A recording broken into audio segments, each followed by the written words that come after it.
Moja ya habari mbaya ambayo tumeipokea kutoka kwenye kiwanda cha muziki ni issue ya msiba wa babake Meja Kunta. Kama unakumbuka hapo nyuma Meja Kunta amekuwa akipambana na kumpambania baba yake, kitu ambacho wengine walikuwa wakimcheka na wengine walikuwa wakimzihaki kwa sababu kama unavyojua Meja Kunta ni msanii na amekuwa akionyesha baadhi ya mafanikio ambayo alikuwa akiyapata kutokana na hatua zake za kimuziki, lakini lilivyokuja swala la kumwombea babake msaada imekuwa kama kichekesho kwa watu ambao pengine walikuwa wapendi maendeleo ya Meja Kunta kipindi anaposti, au wengine pengine ni chuki binafsi. Sasa kuna baadhi ya comment ambazo mimi nilikuwa nikizisoma kuhusiana na issue ambayo aliposti Meja Kunta. Kiukweli unakuta kabisa kuna watu ambao walikuwa wakifurahia hiki ambacho anakipitia Meja Kunta. Kwa yule ambaye bado hajui nini kinachoendelea, ni kwamba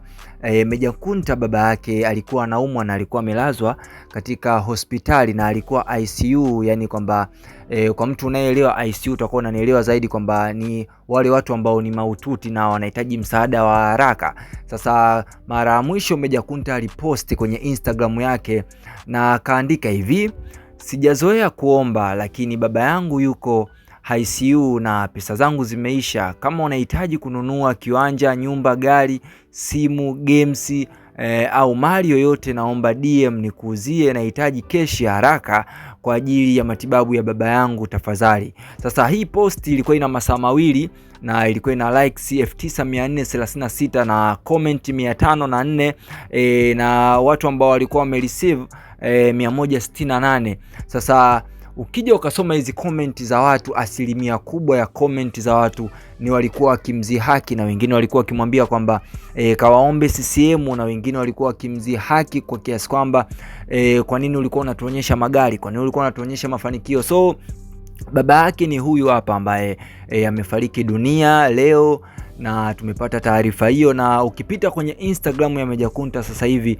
utakuta amefuta yani zile posti zote alizokuwa akiomba msaada na posti zote za baba yake ameamua kuzifuta, na inaonyesha ni jinsi gani ambavyo anapitia katika wakati mgumu. So kuna watu wameamua kumposti baba yake na kushusha comment nyingi sana za mastaa ambao wengine tulikuwa tuwaone katika harakati za kuomba msaada. So ni msiba ambao umewagusa watu wengi, kwa sababu ukiangalia ni kijana mdogo, ni kijana ambaye alikuwa anampambania sana baba yake, lakini ndio hivyo imekuwa katika huzuni. So nini comment yako kuhusiana na hiki ambacho kimemtokea Meja Kunta? Basi dondosha comment yako, usisahau kumpa pole hapo kwenye comment na usisahau kusubscribe.